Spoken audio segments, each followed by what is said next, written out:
Aniket, this is just a negative state of mind. Do you guys know what this is? This is called stage fright.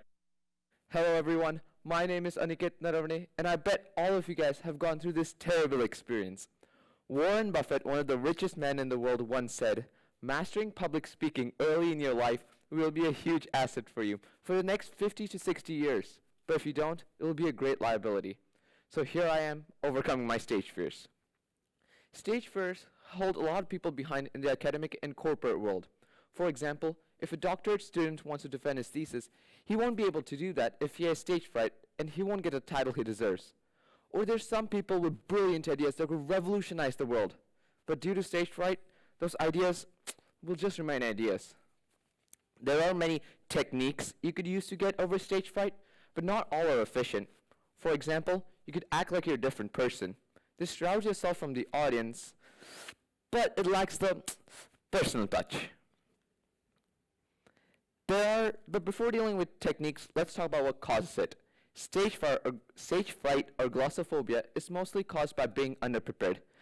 Being underprepared and being on stage is terrifying. I have first-hand experience of this. In second grade, I was at a Hindi poetry recitation competition. I didn't have to memorize much, just 10 to 15 lines, but I didn't put my heart and mind to it. Not a word left my mouth. I still get goosebumps thinking about it. This same experience affects a lot of people in the US. That's why it's the #1 phobia here. So I did a lot of neck-breaking data collection before coming on stage, and I turned it into a visual. As you can see here, this is a person's fear level chart before, during, and after the show. Before the show, the person is an eye-wide, jaw-locked Homo sapien. Then you kind of get the hang of it. But there's the hiccup, which leaves you blank for 2 seconds. This is where most of people drop out. After this dropping out phase, the show ends on a pretty good note. But after the show, the self-doubting emotion kicks in, which takes you for quite a ride, as you can see there.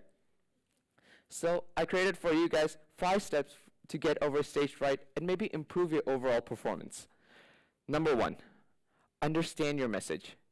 Like, truly understand your message. You should be confident. You should be an expert in the field. If anyone comes up and asks you any question, you should be able to easily, confidently answer those questions. You know how many times I've seen people go on stage and act like robots? Even Amazon Alexa has more conviction in her voice. She even laughs. Number 2, know the flow of your talk. You don't need to memorize line by line by line, but if you know the flow of your talk, you could build sentences around it, like I'm doing right now. Number 3, utilize the area given to you. Walk in diagonals. Talk to a certain part of the audience, then talk to another part, so you talk to every single person. This gives you confidence. Oh, and don't play with your clothes. It's not very confident or professional. Number 4, building on the last one, this is a technique I like to call find a friend. You find 2 to 3 people in the audience that look encouraging or truly intrigued in your talk. Then you look at them in random patterns, so the audience doesn't think that you're not only looking at 3 people. The audience feels that you're looking at each and every one of them. Number 5, I know this is very hippie, but be the stage. Imagine yourself as part of the stage. Take a deep breath, calm down, and then step on this roller coaster. Even though it might be scary at first, who doesn't like roller coasters? So you guys might be thinking this only affects commoners like us, but no, it affects a lot of people, such as Adele, Hugh Grant, and Emma Watson, just to name a few. And legendary speakers also have been affected, such as Mahatma Gandhi and Thomas Jefferson. And the best speaker of all time, Abraham Lincoln, also had stage fright. He got over it, so will we.